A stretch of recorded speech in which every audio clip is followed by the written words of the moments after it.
నమస్తే అండి. నేను అశ్వత్థామ. పోయిన వారం వీడియో చేయలేకపోయాను, క్షమించండి. ఈ వారం ఇండస్ట్రీలో శ్రమ అనేది దోపిడీకి ఎలా గురవుతుంది, చౌర్యానికి ఎలా గురవుతుంది అనేది 2 పక్షాలు కూడా మనం తెలుసుకుందాం. శ్రమ దోపిడీ వచ్చేసరికి యజమానుల పక్షం నుంచి జరుగుతూ ఉంటది. శ్రమ చౌర్యం వచ్చేసరికి శ్రామికుల పక్షం నుంచి జరుగుతూ ఉంటది. శ్రమ దోపిడీలో ఏం జరుగుతది అంటే యజమాని అనే అతను తీవ్రమైన పని చేపించుకుంటాడు. కానీ దానికి తగ్గ జీతం అనేది, వేతనం అనేది ఇవ్వడు. అలాగే శ్రమ చౌర్యం దగ్గరికొచ్చేసరికి శ్రామికులు ఏం చేస్తారంటే గంట, 2 గంటల్లో చేయాల్సిన పని 4 గంటలు, 5 గంటలు ఇలా దీన్ని సాగదీస్తా వెళ్తాడనమాట. Bubble gum సాగదీసినట్టు. ఇది శ్రమ చౌర్యం అంటున్నాను. దీనికంటూ టెక్నికల్ పేరేం లేదు. నేను ప్రస్తుతానికి దీన్ని శ్రమ చౌర్యం అని అంటున్నాను. ఈ శ్రమ దోపిడీ అనేది, ఈ శ్రమ చౌర్యం అనేవి ఒకే రూపాయికి ఉన్న 2 పక్కలనమాట. ఒకటి బొమ్మాయితో, ఇంకోటి బొరుసు అనమాట. దీన్ని వేరువేరుగా చేసి చూడడానికి కుదరదు. పారిశ్రామికీకరణ అనేది మొదలైన సమయంలో పెట్టుబడిదారీ విధానం అనేది వృద్ధి చెందింది. పెట్టుబడిదారీ విధానం వృద్ధి చెందినప్పుడు ఏం జరిగింది అంటే వీళ్ళు లాభాలని ఆర్జించాలి. విపరీతమైన లాభాలని ఆర్జించాలి. మేము పెట్టుబడి పెట్టాం, మేము రిస్క్ తీసుకుంటున్నాం కాబట్టి వచ్చే లాభం కూడా మాకే చెందాలి. ఇక్కడ పని చేసేవాడు కేవలం వస్తున్నాడు, పని చేస్తున్నాడు, యంత్రాలు ఉంటున్నాయి, వీడికి ఇక్కడ నైపుణ్యం ఉండాల్సిన అవసరం లేదు. ఉన్న యంత్రాలను ఉపయోగించుకుని ఉత్పత్తి చేస్తే చాలు. కాబట్టి వీడి నైపుణ్యం లేదు కాబట్టి వీడికి మేము అంత జీతాలు ఇవ్వము. అలాగే పారిశ్రామికీకరణ వచ్చినప్పుడు అప్పుడుకంటూ ఉన్న ఉత్పత్తి విధానాలు ఏవైతే జాతులు అనేవి కులాలుగా లేదంటే గిల్డ్లుగా ఏర్పడి ఉత్పత్తి చేయడం ఆరంభించినాయో, ఈ పరిశ్రమలు రావటం వలన ఏమైంది అంటే వీటితో పోటీతత్వాన్ని కోల్పోయినాయి.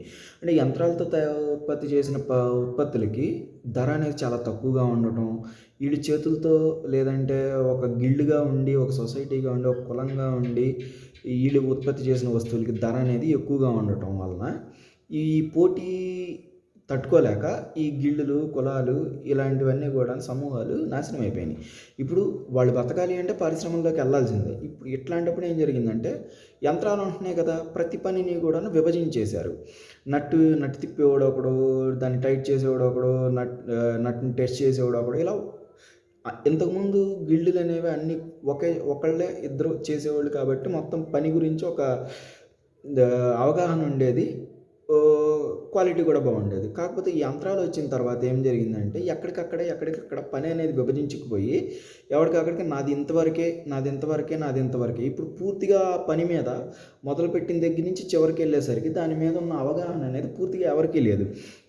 సో నేను ఇంతవరకే ఉంటాను, నా బాధ్యత ఇంతవరకే అని చెప్పి ఇది తయారైంది. ఇప్పుడు ఈ పని చేయడానికి ఈ కొంచెం పని అంటే ఈ మొత్తం ఒక అసెంబ్లీ లైన్లో ఒక చిన్న పని చేయడానికి నైపుణ్యం అనేది పెద్దగా అవసరం లేదు. చాలా వరకు యంత్రాల మీదే వెళ్తుంది.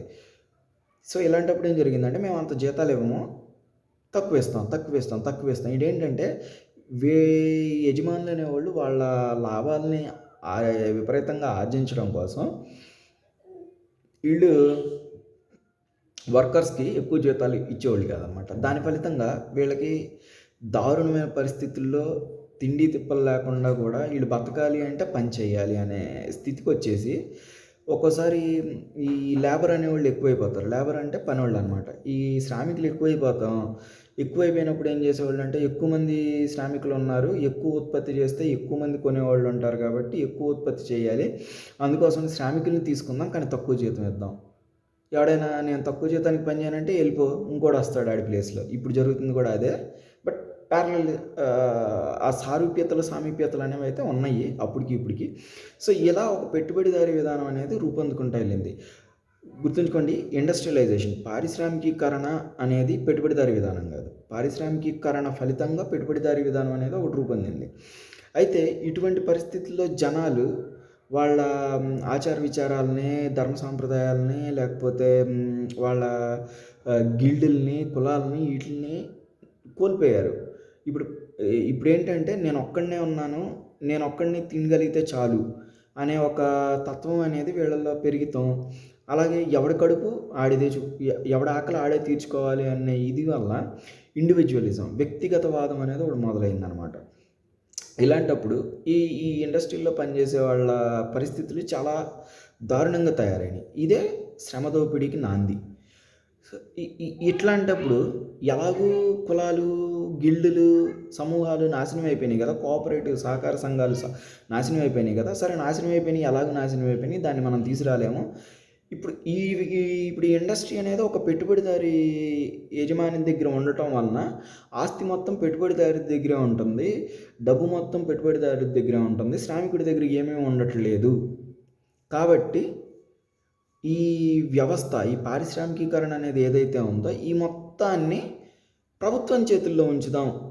ప్రభుత్వమే అన్ని నిర్ణయాలు తీసుకుంటుంది. ఎంత ప్రొడ్యూస్ చేయాలి, ఎంత ఉత్పత్తి చేయాలి, ఎవరికి అమ్మాలి, ఎంత అమ్మాలి, ఎక్కడ లిమిట్ ఉండాలి. మనం 1991 తర్వాత పుట్టిన వాళ్ళకి ఏంటి అంటే పరిస్థితులన్నీ వెళ్ళాం కొట్టుకెళ్ళాం కొనుక్కున్నట్టుగా ఉంటుంది. కానీ 1991 ముందు పుట్టిన వాళ్ళని ఎవరినైనా అడగండి, టూత్పేస్ట్కి కూడా కిలోమీటర్ లైన్లో నుంచిన వాళ్ళు అనమాట.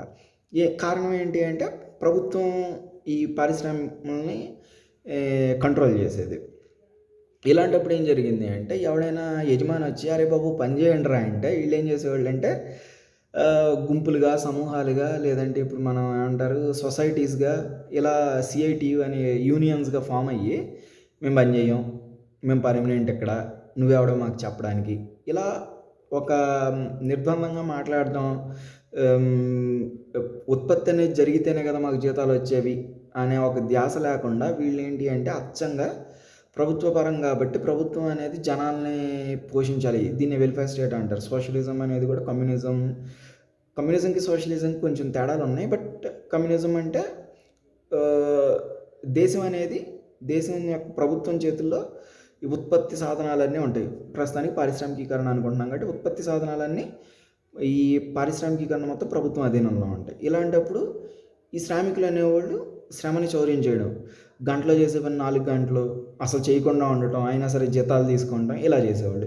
సో ఈ 1991 ముందు వరకు కూడా ఏంటంటే వ్యాపారం చేయాలంటే దడిచేవాళ్ళు అనమాట. అసలు దారుణం, చాలా కష్టం ఉండేది. 1991 తర్వాత పివి నరసింహారావు గారి వలన చాలా వరకు పరిస్థితులు మెరుగుపడి వ్యాపారస్తులు అనేవాళ్ళు భారతదేశంలో వ్యాపారం చేసుకునే స్థాయికి, ఇంకా చెప్పాలి అంటే మనం అసలు ఆర్థికంగా దేశం వృద్ధి చెందడం అనేది మొదలైంది 91 తర్వాతే.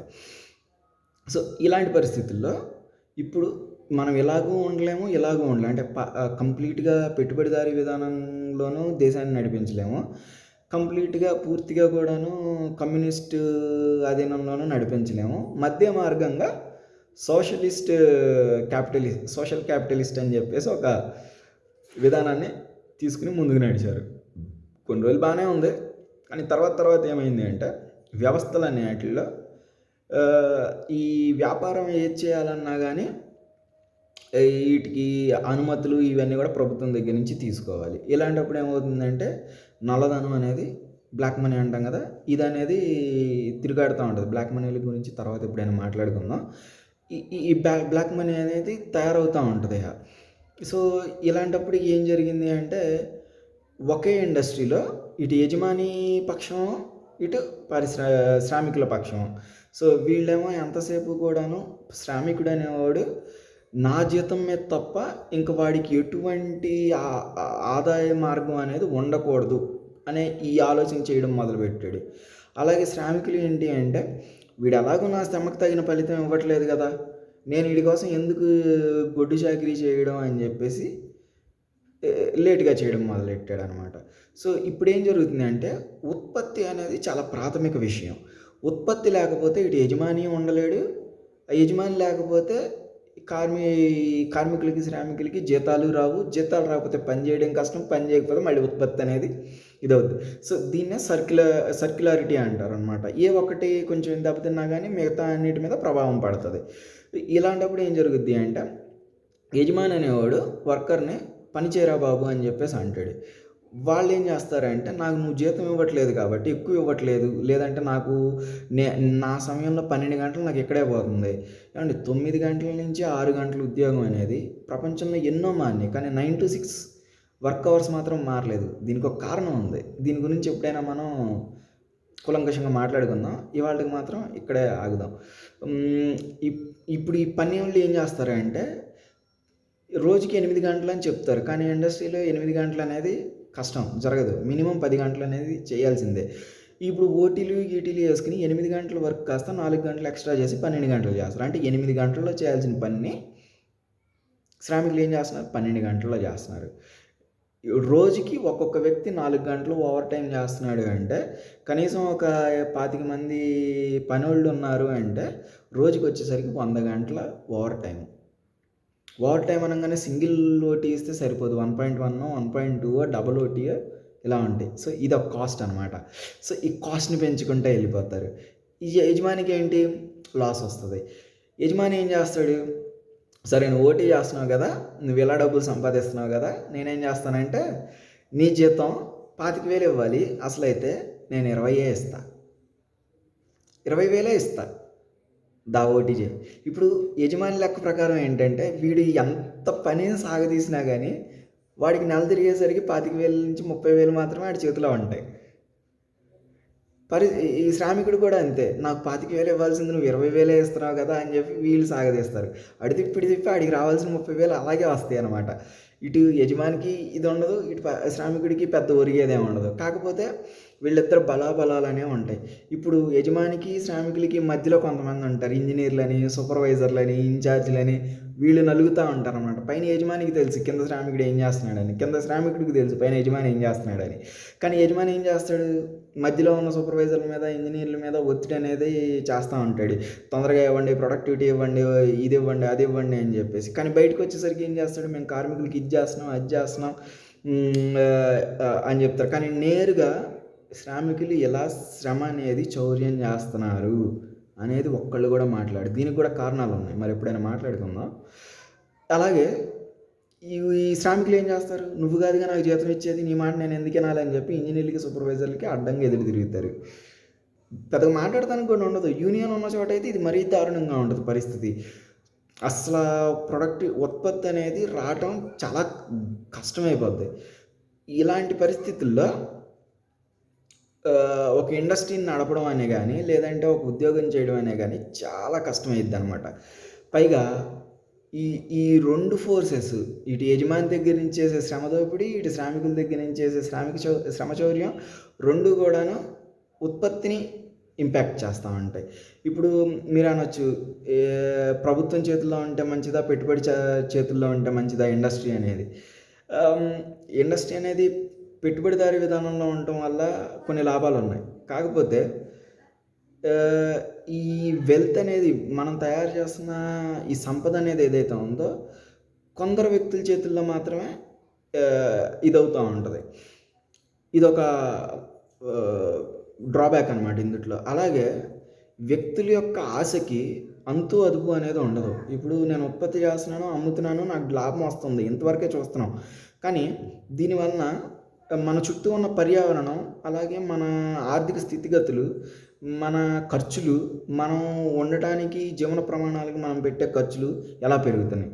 అలాగే మన చుట్టూ ఉన్న వాతావరణం సంవత్సరాల తరబడి ఉన్న ఈ ఇండస్ట్రియలైజేషన్ వలన ఎలాంటి మార్పులకి, ఎలాంటి విపరీత పరిణామాలు అనేవి తీసుకొస్తున్నాయి. ఆ విపరీత పరిణామాలు అనేవి మన జీవనంలో ఎటువంటి పరిణామాలని తీసుకొస్తున్నాయి, మన ఆరోగ్యం ఎలా వీటన్నిటి గురించి పట్టించుకోదు.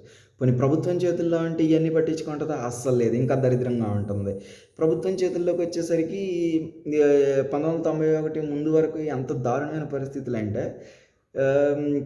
టెలిఫోన్ ఎవరైనా ఇంట్లో పెట్టించుకోవాలి ల్యాండ్ లైన్ అంటే కనుక 3-4 సంవత్సరాల తర్వాత కానీ టెలిఫోన్ లైన్ ఇంట్లో బిగించడం కుదిరేది కాదు. అసలు చాలా దారుణంగా ఉండేది పరిస్థితులు. అలాగే ఇప్పుడు ప్రభుత్వం కంట్రోల్లో ఉండే కొద్దీ ఏంటంటే, ప్రభుత్వం అంటే పబ్లిక్ అని చెప్తాను. కాదండి, ప్రభుత్వం అంటే పబ్లిక్ కాదు. పబ్లిక్ అంటే మన చేతుల్లో ఉండాలి. మనం కదా పబ్లిక్. మన చేతుల్లో ఉందా అధికారం? కంపెనీని నిర్వహించే అధికారం మన చేతుల్లో ఉందా? పోనీ ఏ కంపెనీనైనా సరే మనం నిర్వహించగలమా ఎటువంటి అనుమతులు తీసుకోకుండా? సో పబ్లిక్ వేరు, ప్రభుత్వం వేరు. ప్రభుత్వం అనగానే పబ్లిక్ కంపెనీలు అనుకుంటారు. లేదండి, పేరుకి మాత్రమే పబ్లిక్. అక్కడ కూడా హైరార్కీ ఉంటుంది. ఇక్కడ పారిశ్రామిక ఇటు పెట్టుబడిదారుల దగ్గర చైర్మన్ ఉంటాడు, తర్వాత జనరల్ మేనేజర్లు ఉంటారు, తర్వాత బోర్డు ఉంటుంది. ఇక్కడ ఏంటంటే ప్రభుత్వం దగ్గర పైన CEO, వాళ్ళపైన ప్రభుత్వ అధికారులు అంటే మంత్రులు కానీ, ముఖ్యమంత్రులు కానీ, ప్రధానమంత్రులు ఇలా ఉంటారు. వాళ్ళ కింద ఇంకా హైరార్కీ వస్తుంది. CEO ఉంటారు, వాళ్ళ కింద ఎంప్లాయీస్ ఉంటారు, వాళ్ళ కింద ప్రభుత్వ ఉద్యోగులు ఉంటారు. ఇలా ఈ హైరార్కీ అనేది మాత్రం కామన్ రెండిట్లో కూడాను. ఇప్పుడు ఆహ్, మహమ్మదీయులు మన మీద దండయాత్రలు చేయడం, క్రైస్తవులు మన మీద దండయాత్రలు చేయడం అంటే బ్రిటిష్ పాలనలో దీనికంటే ముందు ఈ ఉత్పత్తి విధానం అనేది జాతుల చేతుల్లో ఉండేది. ఈ జాతులనేవి ఒక్కొక్క పనిని బట్టి కులాలుగా విభజించబడి ఉన్నారు. ఇప్పుడేమవుతుందంటే ఆ టైంలో ఈ మహమ్మదీయులు, క్రైస్తవులు మన మీద దండయాత్రలు చేయడానికి, వలసవాదానికి ముందు దాదాపు 1000, 1100 అంతకంటే ముందేం జరిగేదంటే రాజులనేవి అరే బాబు మేము మీకు రక్షణ మాత్రమే ఇస్తాం. మీరేం చేసుకుంటారో చేసుకోండి. కాకపోతే ఏం చేసినా కానీ ఇదొక ధర్మబద్ధంగా అంటే ఇదొక లా ఉంటుందన్నమాట చార్టర్. దీనిబద్ధంగా చేయండి. దొంగతనాలు చేయొద్దు, హత్యలు చేయొద్దు, ఇలాంటి కొన్ని ఒడంబడికలు వేసుకుని ఇవి చేయకుండా మీరు ఈ పద్ధతుల్లో మీరు ఏ వ్యాపారం చేసుకున్నా మాకు సంబంధం లేదు. కాకపోతే ఒక్కొక్క వ్యాపారానికి ఒక్కొక్క రకమైన ట్యాక్స్ అనేది ఉంటుంది అనమాట. ఉదాహరణకి భోజనశాలలో ఎవరైనా పెడుతున్నారనుకోండి, హోటల్స్ అనుకోండి, దానికి ఒక రకమైన పన్ను విధానం ఉండేది. అలాగే వివిధ వ్యాపారాలకి ఆ వ్యాపారంలో వచ్చే లాభాలకు తగ్గట్టు పన్ను అనేది ఉండేది. ఇప్పుడు వీళ్ళు ఏం చేస్తున్నారంటే వ్యక్తిగతంగా పన్ను వేయట్లా, కుటుంబాల మీద వేస్తున్నారు, లేకపోతే వ్యాపారాల మీద వేస్తున్నారు. వ్యాపారాలు అనేవి చాలా వరకు కులాలు, కుటుంబాలే నిర్వహించాయి కాబట్టి వ్యక్తి మీద ఎప్పుడు కూడాను ఈ బరువు అనేది పడలేదు. ఇప్పుడు ఏమవుతుందంటే డబ్బు, మనం కట్టే పన్ను ఆ టైంలో రాజుకి ఎందుకు కడుతున్నాం? మనల్ని రక్షించడానికి కడుతున్నాం అంతే తప్ప అంటే ఈ ఇతర రాజుల దండయాత్రల దగ్గర నుంచి, లేదంటే దొంగల దగ్గర నుంచి, వీళ్ళ దగ్గర నుంచి మనల్ని కాపాడడానికి, మన వ్యాపారాన్ని కాపాడడానికి, మన కుటుంబాన్ని కాపాడడానికి మన రాజుకి అక్కడ నాయకులు వాళ్ళకి ట్యాక్స్ అనేది కట్టాం. కానీ ఇప్పుడేం కడుతున్నాం? మనం వ్యాపారం చేయడానికి కడుతున్నాం, వ్యక్తిగతంగా కడుతున్నాం. కుటుంబం అనేది అసలు ఇక్కడ ఇప్పుడున్న ఇండస్ట్రీస్, ఇప్పుడున్న కరెంట్ సెట్టింగ్ అంటే ఇప్పుడున్న నేషన్ స్టేట్ కాన్సెప్ట్లో కుటుంబానికి ట్యాక్స్ అనేది లేదు. వ్యక్తి మాత్రమే ఇక్కడ కీలకం. వ్యక్తి అనేవాడు ఒక యూనిట్. కానీ ప్రాచీన సమాజంలో కుటుంబం అనేది ఒక యూనిట్. కుటుంబంలో ఎంతమంది ఉన్నారనేది ఒక యూనిట్ అనమాట. సో ఇలాంటి వాటి వలన డబ్బులు అనేవి, ఈ ధనం అనేది పబ్లిక్ చేతుల్లో, మన చేతుల్లో ఉండట్లేదు. సో ఇప్పుడు ఇండస్ట్రీని ఎవరు కంట్రోల్ చేస్తున్నారు అనేది ఇక్కడ మ్యాటరే కాదు. ఎందుకనంటే అల్టిమేట్గా ఈ ధనం అనేది ఉండాల్సింది పబ్లిక్ చేతుల్లో. అప్పుడు కదా పబ్లిక్ అనేది ధనికులు అయ్యేది. ఇప్పుడు ఏం చేస్తున్నా? ప్రభుత్వం చేతుల్లో ఉన్నప్పుడు ఓకే నేను తేరగా కూర్చోబెట్టి మేపుతున్నాను, ఇలాగే జరుగుతుందండి. పబ్లిక్ మీరు ఎప్పుడైనా గవర్నమెంట్ ఆఫీసులకి వెళ్ళి చూడండి, చేసే పని ఏమి ఉండదు. 1-2 గంటలు చేస్తారు, లేదంటే కొంతమంది అయితే సంతకం పెట్టి వెళ్ళిపోతారు అంతే. ఉండరు అసలు. ఈ గియోమెట్రిక్ల గురించి మీరు అసలు చెప్పొద్దు. ఎందుకంటే ఇదొక హంబక్. వేస్తారు, తంబేసిన తర్వాత లోపల ఉంటున్నాడా లేదా అని చెప్పేసి ఎవరు చూస్తారు? లేదంటే నేను రౌండ్స్కి వెళ్తున్నానని చెప్తాడు. సీసీటీవీ ఉన్న ఉపయోగం లేదు. రౌండ్స్కి వెళ్తున్నానని చెప్తున్నాడు. అక్కడ రౌండ్స్కి వెళ్ళే చోట సీసీటీవీ కెమెరా మూవ్ చేసుకుంటే తీసుకెళ్ళలేడు కదా. సో పబ్లిక్ దగ్గర, ప్రైవేట్ దగ్గర అనేది ఇది అనవసరం. పబ్లిక్ అంటే ఇక్కడ గవర్నమెంట్ అనమాట. ఉండాల్సింది సమాజం దగ్గర, ఫ్యామిలీ దగ్గర, మనుషుల దగ్గర, మన దగ్గర ఉండాలి. సో ఇది బెటర్ వే ఆఫ్ అప్రోచింగ్. ఇప్పుడు ఏం జరుగుతుందంటే మన దగ్గర ఉన్నప్పుడు మనకు తెలుస్తుంది మనం ఎంత ఉత్పత్తి చేస్తున్నాం, మనం ఉత్పత్తి చేసేది మనకి ఎంత అవసరం అవుతుంది, మిగిలేదంతా ఎక్కడ అమ్ముతున్నాం. సో ఇప్పుడు మనకంటూ ఒక ఎకాలజీ, మన చుట్టూ ఉన్న వాతావరణం, నీళ్ళు అవ్వచ్చు, భూమి అవ్వచ్చు, చెట్లు అవ్వచ్చు, వాటెవర్ మన చుట్టూ మనతో ఉన్న అల్లుకుని పోయి ఉన్న ఒక వాతావరణంతో మనకు ఒక సంబంధం అనేది ఏర్పడుతుంది. ఆ సంబంధం ఇవాళ లేదు కాబట్టి కాలుష్యం అనేది ఎక్కువ అవుతూ ఉంది. మనకి ఇప్పుడు వచ్చే వర్చువల్ రియాలిటీస్ కావచ్చు, మెటావర్స్ కావచ్చు, మనకి వాతావరణంతో ఉన్న సంబంధాన్ని మరింత దిగజార్చుద్ది అనమాట. ఈ వాతావరణంతో ఉన్న సంబంధం అనేది ఈ దిగజారే కొద్దీ కూడాను మనతో ఈ కనెక్ట్ అనేది పోతూ ఉంటుంది. ఇప్పుడు ఫస్ట్ వీడియోలో మనం చెప్పుకున్నాం కదా, మనకు ఒకరితో కనెక్ట్ లేదు, మన ఫ్రెండ్తో కనెక్షన్ లేదు అంటే వాడికి ఏమైంది అనేది మనకు అనవసరం. అలాగే ఈ వాతావరణంతో మనకు కనెక్షన్ లేదంటే వాతావరణం పాడైపోయినా మనకు అనవసరం. ఇన్ ఏ వే ఈ పబ్లిక్ దగ్గర ఉన్నా కానీ, గవర్నమెంట్ దగ్గర ఉన్నా కానీ, ఇండస్ట్రియలైజేషన్ అవ్వచ్చు, ఈ ఉత్పత్తి కారకాలు, ఉత్పత్తి సాధనాలు ఇంకేదైనా అవ్వచ్చు, పారిశ్రామికవేత్తల దగ్గర అవ్వచ్చు, అదే పెట్టుబడిదారుల దగ్గర అవ్వచ్చు, లేదంటే ప్రభుత్వం దగ్గర అవ్వచ్చు, వీళ్ళ దగ్గర ఉన్నా కానీ మనకు ఆ కనెక్షన్ అనేది దొరకట్లేదు. ఈ కనెక్షన్ మనకు రావాలి అంటే వ్యాపారం అనేది మన చేతుల్లో ఉండాలి. ఈ టాక్సేషన్ అనేది వ్యక్తిగతంగా కాదు, ఒంటరిగా అయిపోతున్నామండి వ్యక్తిగతంగా ఈ టాక్సేషన్. అదే ఒక కుటుంబంలో ఉన్నప్పుడు మొగుడికొక ట్యాక్స్ రేటు, పెళ్ళానికో ట్యాక్స్ రేటు, కొడుక్కో ట్యాక్స్ రేటు, ఎవడికాడే యమునా తీరే అంటే ఇదే. ఇన్ ఎ వే మనం ఏం చేస్తున్నామంటే, మనం కూర్చున్న వాతావరణం మనం ఉండటానికి ఉపయోగకరంగా ఉంది. దాన్ని మనం నాశనం చేసుకుంటున్నాం. నాశనం చేసుకొని మార్స్‌కెళ్ళాలి, ఇంకొద్ది మూన్ దగ్గరికెళ్ళాలి, అక్కడికెళ్ళాలి, ఇక్కడికెళ్ళాలి, ఇంకో 100 సంవత్సరాల్లో భూమి చచ్చిపోతే మనమే చంపేస్తున్నాం. సో, ఈటిలన్నిటిని ఒక ఇదిలో పెట్టాలి అంటే, ఈ వ్యాపారాలు అనేవి ఏవైతే ఉన్నాయో, అటు పెట్టుబడిదారుల దగ్గర ఉండకూడదు, ఇటు ఈళ్ళ దగ్గర ఉండకూడదు. పెట్టుబడిదారులు అనేవాళ్ళు ఉంటారు. వాళ్ళ వాళ్ళకంటూ కొన్ని మార్గాలుంటాయి. వాళ్ళకంటూ కొన్ని వ్యాపారాలుంటాయి. అన్నిటిలోనూ వాళ్ళు చేయడం అనేది కష్టం. సో, ఈ వ్యాపారాలనేవి అలాగే ప్రభుత్వం కూడా కొన్ని మాత్రమే చేయగలదు. అన్నిటిలోనూ తను పెట్టలేదు. అలాగే ఒక ఎకనామిక్ మోడల్ అనేది దేశం మొత్తం విస్తారంగా ఒకేలాగా ఉండాలి అనేది జరిగే పని కాదు. ఆంధ్రప్రదేశ్‌లో ఉన్నోళ్ళు చిత్తూరు జిల్లాలో కొన్ని రకాల వ్యాపారాలు చేస్తారు. అలాగే వాళ్ళు చేసే వ్యాపారాల మోడల్స్ ఏవైతే ఉన్నాయో నెల్లూరులో జరగదు. బెజవాడలో అలాగే మోడల్స్‌లో జరగదు. ఈళ్ళ మోడల్స్ అనేవి మారుతా ఉంటాయి. సో, ఇది ఈ సొసైటల్ ఎకానమీ అనేది, ఈ సోషల్ ఎకానమీ అనేది సొసైటీ పరంగా, అక్కడున్న సమాజం పరంగా, ఆ సమాజంలో ఉన్న జాతుల పరంగా, ఆ జాతులు వివిధ రకాలుగా చేసే కుల వృత్తులు అంటారు కదా! వాటి పరంగా ఇలా చాలా మోడిఫికేషన్స్ అనేవి జరుగుతూ ఉంటాయి. ఆటికి ప్రభుత్వం, ఈ పెట్టుబడిదారులు 2 ఆటంకాలుగా తయారైనాయి నేడు. సో, ఈ శ్రమ దోపిడీ ఇటు జరుగుతూనే ఉంటుంది. దేనివలన? పెట్టుబడిదారుల వలన. ఈ శ్రమ చౌర్యం అనేది జరుగుతూనే ఉంది. దేనివలన? ప్రభుత్వం వలన. నష్టపోయేదెవరు? డిగ్రీ పట్టుకుని వెళ్తారు చూసారా? వీళ్ళనమాట. సో, ఇవాల్టికి ఇంతే. వచ్చే వారం మరికొన్ని విషయాలతో కలుసుకుందాం.